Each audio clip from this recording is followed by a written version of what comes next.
रोज़ा लग्जमबर्ग का जन्म पोलैंड के शहर ज़मोस्क में 1871 में हुआ। उस वक्त that means in 1871 Poland Russian empire का हिस्सा हुआ करता था। रोज़ा लग्जमबर्ग एक मिडिल क्लास ज्यूइश फैमिली से बिलोंग करती थी। पढ़ाई में वे बहुत अच्छी थी, लेकिन पढ़ाई के साथ साथ इनका इंटरेस्ट बचपन से ही पॉलिटिक्स और पॉलिटिकल एक्टिविटीज़ में भी था। अपने टीन एज में ही इन्होंने पोलैंड में होने वाले प्रोटेस्ट और डेमोन्स्ट्रेशंस में पार्टिसिपेट करना शुरू कर दिया।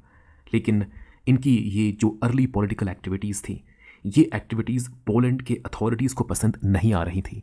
एज अ रिजल्ट रोज़ा लग्जमबर्ग को पोलैंड छोड़ना पड़ता है। उन्हें पोलैंड छोड़कर स्विट्ज़रलैंड जाना पड़ा। 1889 से लेकर 1898 तक रोज़ा लग्जमबर्ग स्विट्ज़रलैंड में रहेंगी और वहाँ रहते हुए वे अपनी पढ़ाई कंप्लीट करेंगी।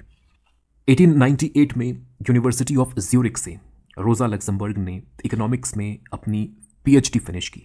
उनके पीएचडी थीसिस का टाइटल था the industrial development of Poland.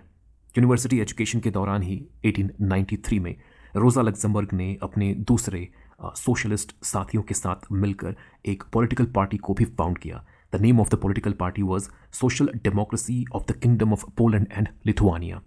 इसके बाद 1898 में, that means the year in which she finished her PhD, 1898 में रोज़ा लग्जमबर्ग जर्मनी मूव कर जाती है। जर्मनी पहुंचने के तुरंत बाद 1898 में ही रोज़ा लग्जमबर्ग जर्मनी की socialist party, social democratic party of Germany, इस पॉलिटिकल पार्टी को वे ज्वाइन कर लेती हैं। जर्मन पॉलिटिक्स में धीरे धीरे इनका राइज होने लगता है, खासकर एसपीडी के भीतर, social democratic party of Germany के भीतर इनका राइज होने लगता है और वे अपने आप को, रोज़ा लग्जमबर्ग अपने आप को एसपीडी के भीतर एक लीडिंग मार्क्सिस्ट इंटेलेक्चुअल के रूप में एस्टैब्लिश कर लेती हैं। एसपीडी में रहते हुए रोज़ा लग्जमबर्ग ने एग्जिस्टिंग मार्क्सिस्ट डिबेट्स में पार्टिसिपेट किया, एडवर्ड बर्नस्टीन के रिविजनिज्म को क्रिटिसाइज़ किया, व्लादिमीर लेनिन के मार्क्सिज्म लेनिनिज्म को क्रिटिसाइज़ किया और मार्क्सिस्ट थियोरी में अपना एक यूनिक कॉन्ट्रीब्यूशन भी दिया। The unique contribution that was done by Rosa Luxemburg in Marxist theory. It is related to her theory of imperialism and her theory of mass strike. रोज़ा Luxembourg की दो theories उनकी original idea को represent करती है। एक उनकी theory of imperialism and second her theory of mass strike. इन दोनों ही थियोरीज को हम इस वीडियो में समझेंगे। रोज़ा लग्जमबर्ग उस वक्त social democratic party of Germany को छोड़ने के लिए मजबूर हो जाती हैं जब एसपीडी ने वर्ल्ड वॉर 1 में जर्मनी को, दैट मीन्स जर्मन गवर्नमेंट को सपोर्ट करने का डिसीजन लिया। रोज़ा लग्जमबर्ग वर्ल्ड वॉर 1 के अगेंस्ट थी, इंपीरियलिज्म के अगेंस्ट थी और वे नेशनलिज्म के भी अगेंस्ट थी। एसपीडी को इसलिए उन्होंने छोड़ दिया। She left SPD when SPD decided to back the German government for its participation in world war 1। SPD से निकलने के बाद अपने एक सहयोगी, अपने एक फेलो मार्क्सिस्ट कार्ल लेबनिक्ट, इस फेलो मार्क्सिस्ट के साथ मिलकर लग्जमबर्ग ने स्पार्टकस लीग को बनाया। स्पार्टकस लीग ये एक एक्टिविस्ट ऑर्गेनाइजेशन थी, आप कह सकते हैं एक पॉलिटिकल आउटफिट थी, एक पॉलिटिकल एक्टिविस्ट ऑर्गेनाइजेशन थी स्पार्टकस लीग। स्पार्टकस लीग जिसे रोज़ा लग्जमबर्ग ने कार्ल लेबनिक्ट के साथ मिलकर फाउंड किया। स्पार्टकस लीग के साथ साथ 1918 में रोज़ा लग्जमबर्ग के द्वारा कम्युनिस्ट पार्टी ऑफ जर्मनी को भी फाउंड किया गया।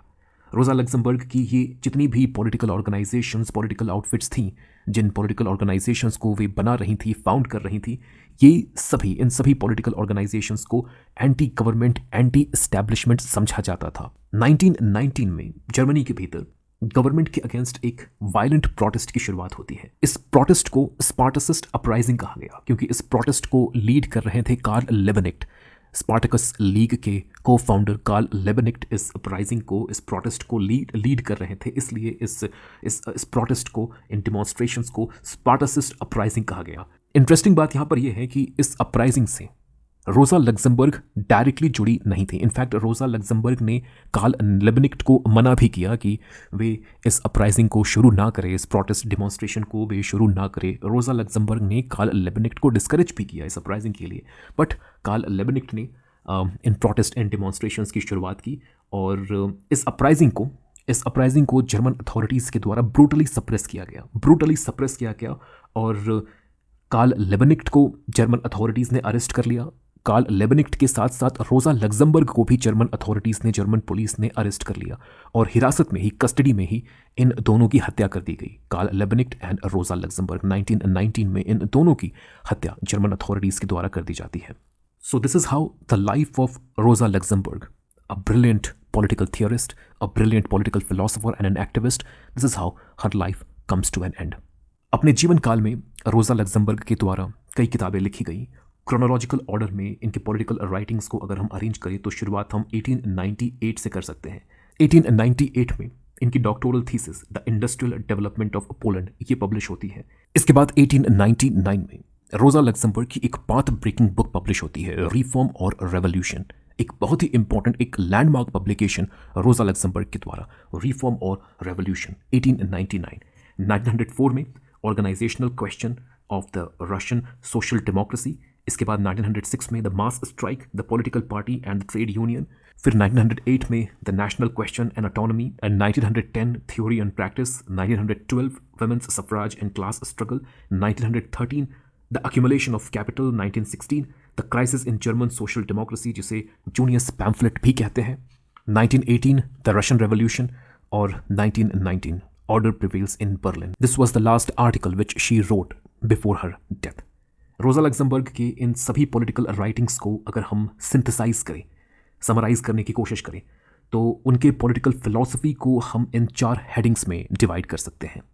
सबसे पहले हमें देखना है हर थियरी ऑफ इंपीरियलिज्म, उसके बाद her critique of Edward Bernstein, then her critique of Lenin and finally her theory of mass strike and revolution. Rosa Luxemburg की पॉलिटिकल फिलॉसफी के ये 4 बहुत ही क्रूशल एलिमेंट्स हैं जिन्हें एक एक करके अब हमें समझना है। तो शुरुआत करते हैं रोजा लग्जमबर्ग की थ्योरी ऑफ इंपीरियलिज्म से। रोजा लग्जमबर्ग की थियरी ऑफ इंपीरियलिज्म, ये थियरी हमें उनकी book the accumulation of capital में मिलती है। इंपीरियलिज्म मतलब साम्राज्यवाद, मतलब एक कंट्री के द्वारा किसी दूसरे कंट्री के ऊपर इकोनॉमिक और पॉलिटिकल कंट्रोल को स्टैब्लिश करना बिना उस कंट्री के परमिशन के। एक कंट्री के द्वारा किसी दूसरे कंट्री के ऊपर इकोनॉमिक एंड पॉलिटिकल कंट्रोल को स्टैब्लिश करना।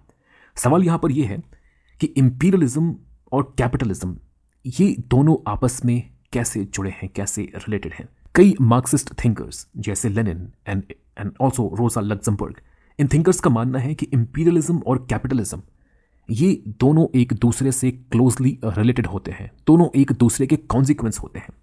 लेकिन जहां लेनिन का कहना है कि इंपीरियलिज्म कैपिटलिज्म का हाईएस्ट स्टेज होता है, जब कैपिटलिज्म पूरी तरह से डेवलप्ड हो जाए, एक कंट्री के भीतर जब कैपिटलिज्म पूरी तरह से डेवलप्ड हो जाए, अपने हाईएस्ट स्टेज तक पहुंच जाए, उसके बाद कैपिटलिज्म इंपीरियलिज्म में कन्वर्ट हो जाता है। लेकिन रोजा लग्जमबर्ग कहती हैं कि ऐसा नहीं है। रोजा लग्जमबर्ग के अकॉर्डिंग कैपिटलिज्म और इंपीरियलिज्म इन दोनों की शुरुआत एक साथ होती है। इन दोनों की शुरुआत एक साथ होती है, दोनों एक दूसरे के कॉम्प्लीमेंट्री होते हैं। मतलब स्टार्टिंग पॉइंट से ही, from the very beginning, imperialism और कैपिटलिज्म ये एक दूसरे से जुड़े होते हैं, एक साथ ही आगे बढ़ते हैं। जब कैपिटलिज्म का राइज होता है तो कैपिटलिज्म के राइज के साथ साथ इंपीरियलिज्म का भी राइज होता है। ऐसा नहीं है कि जब कैपिटलिज्म अपने एडवांस्ड स्टेज पर पहुंचेगा उसके बाद कैपिटलिज्म इंपीरियलिज्म में कन्वर्ट हो जाएगा, नहीं। रोजा लग्जमबर्ग कहती हैं कि from the very beginning, from the start of capitalism, imperialism is attached with capitalism. Imperialism capitalism के साथ शुरुआत से ही, फ्रॉम द वेरी बिगिनिंग, ये अटैच्ड होता है। सवाल है कैसे? इसी सवाल को आंसर करते हुए रोजा लग्जमबर्ग ने अपने थियरी ऑफ इंपीरियलिज्म को दिया। देखिए, कोई भी कैपिटलिस्ट इकोनॉमिक सिस्टम गुड्स और कमोडिटीज के मास प्रोडक्शन पर बेस्ड होता है। गुड्स लार्ज स्केल में प्रोड्यूस किए जाते हैं, कमोडिटीज लार्ज स्केल में प्रोड्यूस किए जाते हैं, फिर इन गुड्स, इन कमोडिटीज को बेचा जाता है। गुड्स को बेचने के बाद जो प्रॉफिट अर्न होता है, इस प्रॉफिट का एक भाग कैपिटलिस्ट अपने पास रखता है और दूसरे भाग को कैपिटलिस्ट जो है वो री इन्वेस्ट करता है। रीइन्वेस्टमेंट ऑफ प्रॉफिट, जब प्रॉफिट को री इन्वेस्ट किया जाए तब वही प्रॉफिट कैपिटल बन जाता है। What is capital? Capital is the profit which is री इन्वेस्टेड। जिस प्रॉफिट को हमने री इन्वेस्ट कर दिया, कहाँ री इन्वेस्ट कर दिया? फोर्सेस ऑफ प्रोडक्शन को डेवलप करने के लिए, फोर्सेस ऑफ प्रोडक्शन को इंप्रूव करने के लिए जिस प्रॉफिट को हमने री इन्वेस्ट कर दिया, वही प्रॉफिट कैपिटल कहलाएगा। That profit is what is called capital. अब प्रॉफिट का री इन्वेस्टमेंट, दैट मीन्स कैपिटल का री इन्वेस्टमेंट, ये बहुत ज़रूरी है। किसी भी कैपिटलिस्ट सिस्टम के सर्वाइवल के लिए प्रॉफिट का री इन्वेस्टमेंट बहुत ज़रूरी है। ज़रूरी क्यों है? ज़रूरी इसलिए है क्योंकि अगर प्रोडक्टिव फोर्सेस को, फोर्स ऑफ प्रोडक्शन को डेवलप नहीं किया जाए, कैपिटल की री इन्वेस्टमेंट के थ्रू मीन्स ऑफ प्रोडक्शन को, फोर्सेस ऑफ प्रोडक्शन को लगातार डेवलप नहीं किया जाए तो जो कैपिटलिस्ट सिस्टम है वो स्टेगनेंट हो जाएगा, वो स्थिर हो जाएगा, एक जगह आकर रुक जाएगा। कैपिटलिज्म के लिए ये बहुत ज़रूरी है कि इस सिस्टम को आगे बढ़ते रहना है। आगे बढ़ते रहना है इसका मतलब क्या है? इसका मतलब ये है कि लगातार गुड्स और कमोडिटीज़ प्रोड्यूस होती रहें, लेकिन जैसे जैसे समय बीतेगा गुड्स और कमोडिटीज़ को हमें ज़्यादा मात्रा में प्रोड्यूस करना होगा और उनकी क्वालिटी भी हमें इंक्रीज़ करनी होगी, बट उनके प्राइस को हमें कम करना होगा। कॉस्ट ऑफ प्रोडक्शन हमें घटाना है, क्वालिटी भी इंक्रीज़ करनी है और प्रोडक्शन की क्वांटिटी भी इंक्रीज़ करनी है। ये कब पॉसिबल होगा? आप क्वालिटी भी इंप्रूव कर रहे हैं, आप क्वांटिटी भी इंक्रीज़ कर रहे हैं, एट द सेम टाइम आप कॉस्ट भी कम कर रहे हैं, क्योंकि कंपटीशन बहुत है। कैपिटलिस्ट मार्केट में कंपटीशन बहुत है और इस कंपटीशन में सर्वाइव करने के लिए एक कैपिटलिस्ट को अपने प्रोडक्ट की क्वालिटी भी बढ़ानी होगी और उसके कॉस्ट को भी कम करना होगा, तभी वो कैपिटलिस्ट इस कंपटीशन में सर्वाइव कर सकता है। और ये कैसे पॉसिबल होगा? ये तभी पॉसिबल होगा जब आप टेक्नोलॉजिकल अपग्रेडेशन करेंगे, और टेक्नोलॉजिकल अपग्रेडेशन का ही दूसरा नाम है फोर्सेस ऑफ प्रोडक्शन को डेवलप करना। और फोर्सेस ऑफ प्रोडक्शन का डेवलपमेंट तभी पॉसिबल होगा जब आप अपने प्रॉफिट को री इन्वेस्ट करेंगे। कैपिटल का जब री इन्वेस्टमेंट होगा, उसी री इन्वेस्टमेंट से फोर्सेस ऑफ प्रोडक्शन के डेवलपमेंट को एक कैपिटलिस्ट इंश्योर कर सकता है, और इस बात से फिर वो ये भी इंश्योर कर सकता है कि वो कैपिटलिस्ट मार्केट के कॉम्पिटिटिव वर्ल्ड में वो सर्वाइव करता रहे। सो री investment is the key. It is very crucial for the survival of a capitalist. It is very important for the survival of a capitalist system. लेकिन कैपिटलिज्म की एक और टेंडेंसी होती है, जिस टेंडेंसी को खुद कार्ल मार्क्स ने भी आइडेंटिफाई किया था, और ये टेंडेंसी क्या है? Tendency of over production. Capitalism की ये एक टेंडेंसी होती है, टेंडेंसी ऑफ ओवर प्रोडक्शन।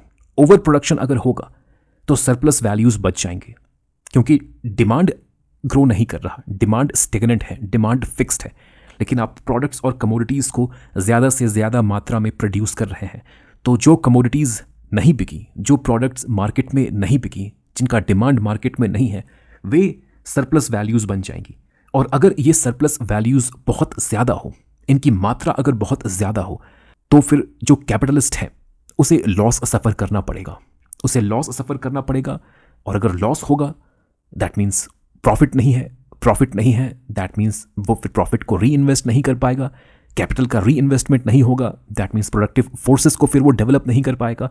और अगर प्रोडक्टिव फोर्सेस डेवलप नहीं हो रहे हैं, टेक्नोलॉजिकल अपग्रेडेशन अगर नहीं हो रहा है, तो फिर वो कैपिटलिस्ट खुद ब खुद मार्केट से, कॉम्पिटिशन से बाहर निकल जाएगा।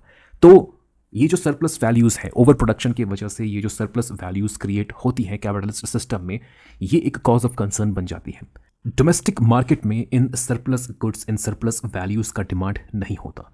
दैट मीन्स कि हमें in surplus values, in surplus products के लिए एक आउटलेट की ज़रूरत पड़ेगी, मतलब एक ऐसी मार्केट की ज़रूरत पड़ेगी जहां इन एक्स्ट्रा प्रोडक्ट्स, इन एक्स्ट्रा गुड्स और कमोडिटीज़ को सेल किया जा सके और सेल करके प्रॉफिट अर्न किया जा सके, ताकि जब प्रॉफिट अर्न होगा तो फिर कैपिटल बनेगा और फिर उस कैपिटल को री इन्वेस्ट हम करेंगे। So we need a market.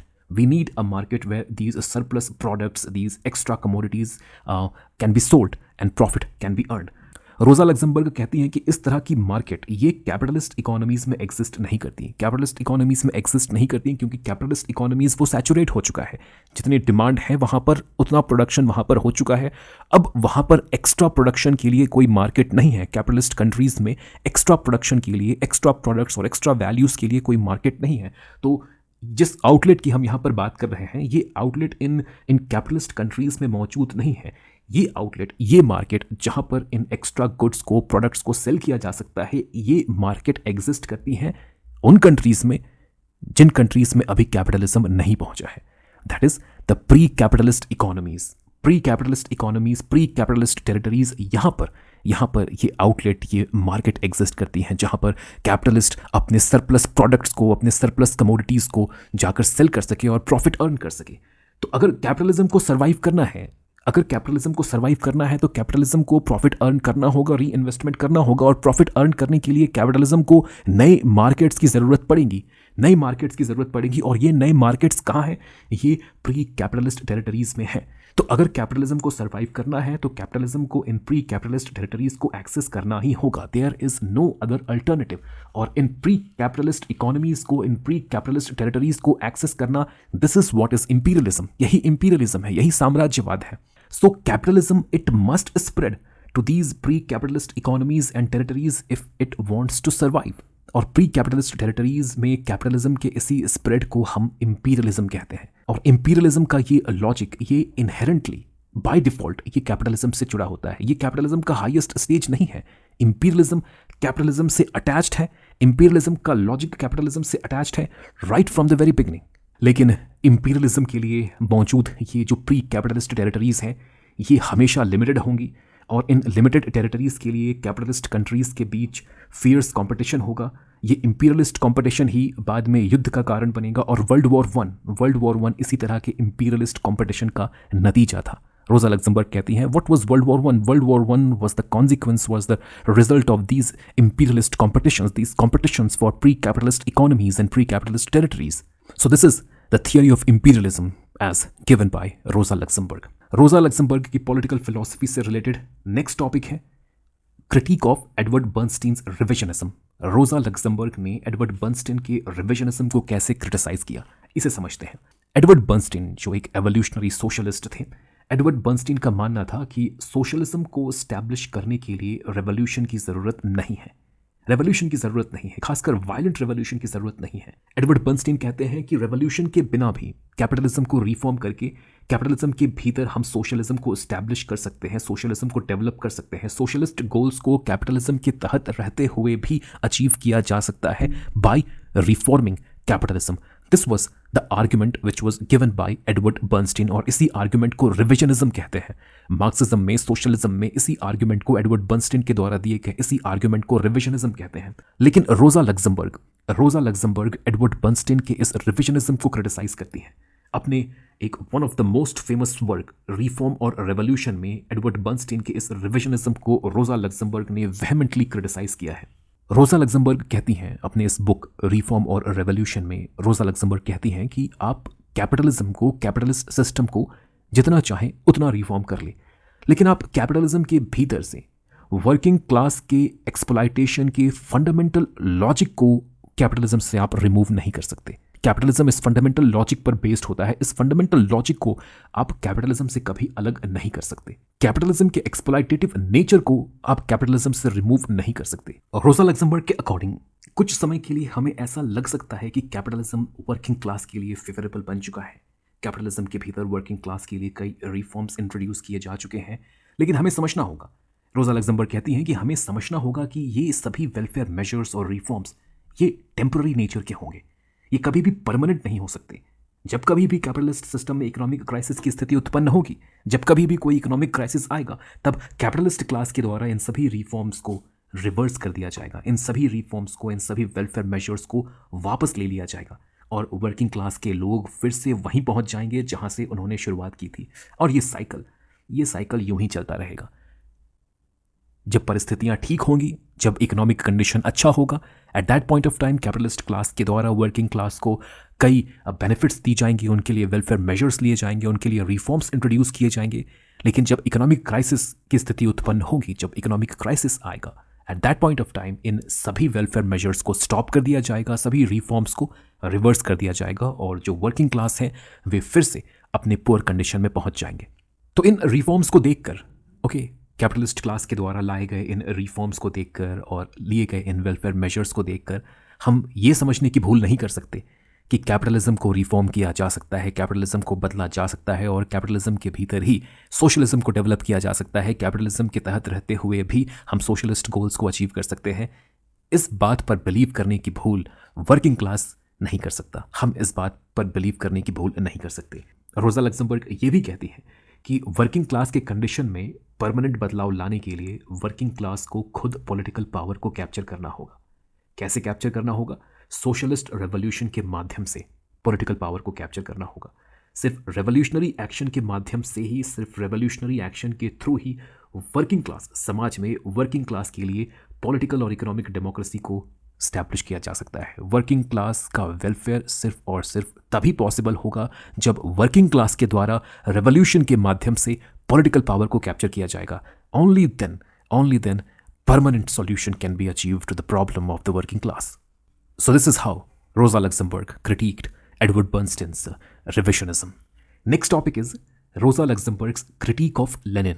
Lenin को इन्होंने कैसे क्रिटिसाइज किया? देखिए, अपने book organizational question of social democracy, इस बुक में रोजा लग्जमबर्ग व्लादिमीर लेनिन के वैनगार्ड पार्टी के आइडिया को क्रिटिसाइज करती हैं।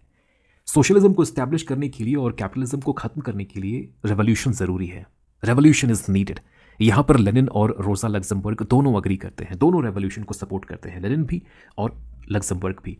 लेकिन रेवोल्यूशन कैसे लाया जाए, हाउ टू ब्रिंग रेवोल्यूशन, किसके द्वारा रेवोल्यूशन लाया जाएगा, इस पॉइंट पर आकर लग्जमबर्ग लेनिन से डिफर करती हैं।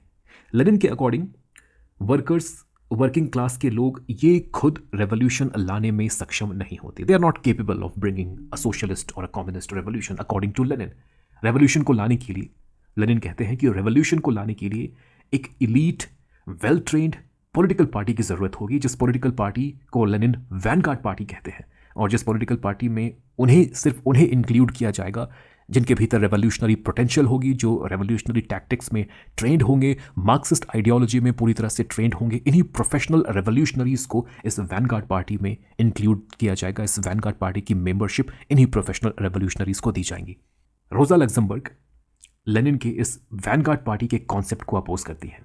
रोजा लग्जमबर्ग के अकॉर्डिंग रेवोल्यूशन जब भी होगा, रेवोल्यूशन स्पॉन्टेनियस होगा, प्लान्ड नहीं, ये स्पॉन्टेनियस होगा, और रेवोल्यूशन मासेस के द्वारा लीड किया जाएगा। वर्किंग क्लास का हर मेंबर रेवोल्यूशन में पार्टिसिपेट करेगा। लग्जमबर्ग के अकॉर्डिंग वर्किंग क्लास के भीतर क्लास कॉन्शियसनेस को इंजेक्ट करने के लिए किसी आउटसाइड एफर्ट या किसी outside political party like the Vanguard party of Lenin, इस तरह की किसी पॉलिटिकल पार्टी की ज़रूरत नहीं पड़ेगी। वर्कर्स ये सेल्फ सफिशिएंट होते हैं, ये स्पॉन्टेनियसली अपने आप को ऑर्गेनाइज कर सकते हैं और एक सक्सेसफुल रेवोल्यूशन को लीड कर सकते हैं। लेनिन जिस वैनगार्ड पार्टी को बनाने की कोशिश कर रहे हैं या जिस वैनगार्ड पार्टी की बात कर रहे हैं, लग्जमबर्ग के अकॉर्डिंग ये और कुछ नहीं बल्कि एक डिक्टेटरशिप और टोटलिटेरियन सिस्टम को स्टैब्लिश करने का तरीका है। लग्जमबर्ग ने बहुत पहले ये भविष्यवाणी कर दी थी कि वैनगार्ड पार्टी का जो कॉन्सेप्ट है ये डिक्टेटरशिप और टोटलिटेरियनिज्म के फाउंडेशन को तैयार करेगा, और ऐसा होता है। सोवियत यूनियन में हम देखते हैं कि this idea of vanguard party it is used to justify a totalitarian and a dictatorship regime in Soviet Union. यहाँ अगर आप देखें तो लेनिनिज्म के क्रिटिक से ही, वैनगार्ड पार्टी के क्रिटिक से ही रोजा लग्जमबर्ग की नेक्स्ट थियरी भी जुड़ी हुई है। और उनकी नेक्स्ट थियरी क्या है? थ्योरी ऑफ रेवोल्यूशन और थ्योरी ऑफ मास स्ट्राइक। अपनी book mass strike political party and trade unionism, इस बुक में रोजा लग्जमबर्ग लिखती हैं कि एक कैपिटलिस्ट सोसाइटी कई कॉन्ट्रडिक्शंस से मिलकर बना होता है। कुछ समय के लिए ये कॉन्ट्रडिक्शंस दबी रहती हैं, लेकिन जैसे जैसे कैपिटलिज्म मैच्योर होगा, एडवांस्ड होगा, ये कॉन्ट्रडिक्शंस कैपिटलिज्म के भीतर इनहेरेंटली मौजूद ये कॉन्ट्रडिक्शंस ये बाहर आना शुरू करेंगी। और जब ये कॉन्ट्रडिक्शंस बाहर आएंगी, जब ये कॉन्ट्रडिक्शंस विजिबल होने लगेंगी, कैपिटलिस्ट सोसाइटी में प्रोटेस्ट्स, स्ट्राइक्स, इंसर्जेंसीज ये खुद ब खुद शुरू हो जाएंगे। लोगों को जब ये समझ में आने लगेगा कि this capitalist system it is based on the fundamental logic of exploitation of one class by the other class, जब ये फंडामेंटल लॉजिक ये विजिबल होने लगेगी तो फिर कैपिटलिस्ट सोसाइटी में आप देखेंगे स्पॉन्टेनियसली लोग प्रोटेस्ट करेंगे, स्ट्राइक करेंगे, डिमॉन्स्ट्रेशंस, प्रोटेस्ट, अपराइजिंग, स्ट्राइक्स ये स्पॉन्टेनियसली होने लगेगा। शुरुआत में ये सारे स्ट्राइक्स और डिमॉन्स्ट्रेशंस, ये प्रोटेस्ट, ये इंसर्जेंसीज ये अनऑर्गेनाइज्ड होंगी, इनकी इंटेंसिटी बहुत ही कम होगी, और ये स्ट्राइक्स, ये डिमॉन्स्ट्रेशंस, ये प्रोटेस्ट ये लगातार फेल होती जाएंगी, ये फेल होंगी, बार बार ये फेल होंगी। शुरुआत में ये जितने भी स्ट्राइक्स हैं, ये सभी स्ट्राइक्स, ये छोटे छोटे स्ट्राइक्स ये होंगे, बट ये फेल होते जाएंगे। और इन्हें सप्रेस करना कैपिटलिस्ट क्लास के लिए, इन स्ट्राइक्स को, इन शुरुआती स्ट्राइक्स को सप्रेस करना ये आसान होगा। लेकिन मल्टीपल फेल्ड स्ट्राइक्स के बाद एक ऐसा मास स्ट्राइक होगा, एक ऐसा स्पॉन्टेनियस मास स्ट्राइक होगा जिस मास स्ट्राइक को कैपिटलिस्ट क्लास सप्रेस नहीं कर पाएगा, और यही मास स्ट्राइक रेवोल्यूशन का कारण बनेगा। मल्टीपल फेलियर्स के बाद, मल्टीपल फेल्ड स्मॉल स्ट्राइक्स के बाद एक मास स्ट्राइक होगा। इसकी प्रेडिक्शन रोजा लग्जमबर्ग करती है कि मल्टीपल फेल्ड स्ट्राइक्स के बाद एक मास स्ट्राइक होगा जिस मास स्ट्राइक को कैपिटलिस्ट क्लास सप्रेस नहीं कर पाएगा, और यही मास स्ट्राइक रेवोल्यूशन का कारण बनेगा और कैपिटलिस्ट क्लास के एबॉलिशन का कारण बनेगा। और इसी मास स्ट्राइक के बाद कैपिटलिज्म को खत्म किया जाएगा और समाज में सोशलिज्म की स्थापना होगी। रेवोल्यूशन और मास स्ट्राइक से रिलेटेड रोजा लग्जमबर्ग के ये दो कोट्स बहुत ही इंपॉर्टेंट हैं। रोजा लग्जमबर्ग लिखती हैं कि revolution is the sole form of war in which the final victory can be prepared only by a series of defeats. इसके बाद एक और कोटेशन है। रोजा लग्जमबर्ग कहती हैं, socialism could not be simply decreed legislated into existence by government. It must be made out of many faceted, million headed efforts and activities of proletarian masses. Luxembourg के इन statement से ये clear है that she was a proponent of participatory democracy. वो participatory democracy की proponent थी। वो एक ऐसा सिस्टम चाहती थी जहां हर किसी का वॉइस इंपॉर्टेंट हो, हर किसी की बात सुनी जाए। रोजा लग्जमबर्ग जिस सोशल डेमोक्रेसी की प्रोपोनेंट है, ये सोशल डेमोक्रेसी एडवर्ड बर्नस्टीन के सोशल डेमोक्रेसी से काफ़ी अलग है। रोजा लग्जमबर्ग जिस सोशल डेमोक्रेसी की प्रोपोनेंट है वो एक पार्टिसिपेटरी डेमोक्रेसी है। That social democracy is a kind of participatory democracy. रोजा लग्जमबर्ग कहती हैं कि a society must not be ruled by N elite और वन पॉलिटिकल ऑर्गेनाइजेशन। इस तरह की सोसाइटी को वो डेमोक्रेसी नहीं मानती, डेमोक्रेटिक नहीं मानती। उनके अकॉर्डिंग डेमोक्रेसी वो सोसाइटी है जो डायरेक्टली या इनडायरेक्टली मासेस के द्वारा रूल्ड हो, where masses are the master, people are the master. Participatory democracy की वो बात करती हैं, पार्टिसिपेटरी डेमोक्रेसी को वो सपोर्ट करती हैं। So this was the whole political philosophy of Rosa Luxemburg. I hope it is clear to you. I hope you understood the political philosophy of Rosa Luxemburg. इस वीडियो में बस इतना ही। Next video में मिलते हैं एक नए पॉलिटिकल थिंकर के साथ। Thank you so much for listening.